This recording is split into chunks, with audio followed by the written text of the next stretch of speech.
Hey guys, Anthony here, and today I'll be teaching you about the importance of entry hazards.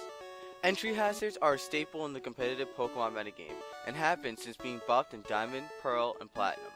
Hazards are a quick and easy way to rack up damage to put Pokemon in range of being KO'd, or by simply applying enough pressure to prevent frivolous switching. If you use entry hazards, they only stay on your opponent's side of the field, but that doesn't prevent your opponent from setting up hazards on your side also.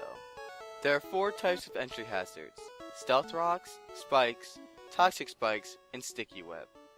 Stealth Rocks, the most common of the 4, deals damage to your opponent's Pokemon based on their type effectiveness against Rock-type moves. If a Pokemon is 4 times weak to a Rock-type move, it'll take 50%. If it's 2 times weak, it'll take 25%. 1 times, 12.5%. If a Pokemon is 2 times resistant to Rock-type, then it'll take 6.25%, and 4 times resistant, 3.125%. Well, why would such a circumstantial thing like type advantage matter?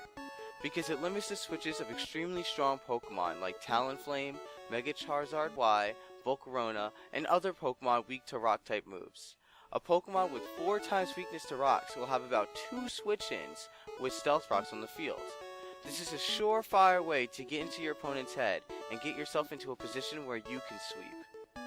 Spikes, the oldest of the hazards, deals damage based on the amount of times you use the move, with a maximum of 3 times. Setting up a single layer of spikes will deal 1/8 of the Pokemon's HP, 2 layers will deal 1/6, and 3 layers will deal 1/4.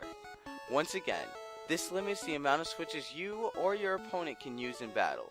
If you mindlessly keep switching between Pokemon, you're going to keep weakening them and putting them in range of being KO'd by Pokemon that normally couldn't OHKO it. Pokemon with Levitate or Flying type Pokemon are immune to the damage dealt by Spikes. Toxic Spikes, similar to regular Spikes, allows you to set up to 2 layers. The first layer of Toxic Spikes will make the Pokemon switching in poison, taking 1/8 of their HP each turn.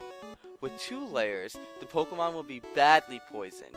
They'll start by taking 1/16 of their HP, but it'll increase turn by turn until it takes away all of their HP. These aren't seen nearly as much because you may want to have a different status effect on a Pokemon, but they're still very much relevant. However, if you switch a poison type into it, you'll absorb all the toxic spikes that were laid out on your side of the field.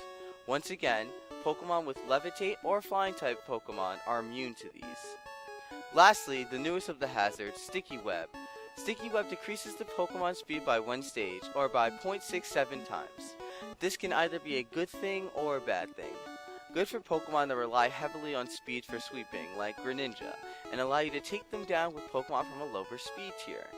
Bad for Pokemon like Bisharp with the ability Defiant, which increases its attack by 2 stages when one of its stats is lowered, or a Pokemon like Superior with the ability Contrary, which raises stats that are lowered, and vice versa. So be very careful when using this, and make sure to look at their team layout before just laying them out. And again, Pokemon with Levitate or Flying type Pokemon are completely immune to this. So how do you get rid of these hazards once they're on your side of the field? Well, there's 2 ways. You can use the move Rapid Spin and get rid of all the hazards on your side of the field. Or use the move Defog and get rid of all the hazards on both sides of the field. Defog also gets rid of Light Screen and Reflect, but it also drops the opponent's evasiveness by 1 stage. Once again, be very careful when firing off Defogs. So, why are they so important when they do such minimal things? Well, they help put you in a better position than your opponent. If your opponent would normally outspeed your Pokemon and sweep through your team, but now they're caught in a Sticky Web and now you can outspeed them and knock them out, you're in a fantastic position. The other hazards help put Pokemon in range of being knocked out by Pokemon that normally couldn't OHKO. Inexperienced players may not notice the damage racking up, but the pros certainly do, and they use it to their advantage. Should you have hazards on every team? No. Should you have a way to get rid of hazards on every team? Of course not. It's all based around your team build-up and how you feel you need to play. Hazards are just another tool on your side to help you become the very best like no one ever was. Don't be afraid to experiment. My only tip?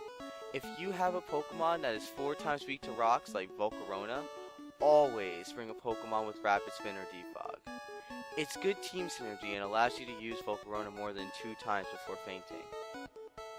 And that's it for today, guys. If you have any questions or suggestions for the next Master Quest episode, leave them down in the comment section below. Don't forget to like, comment, and subscribe, and as always, thanks for watching.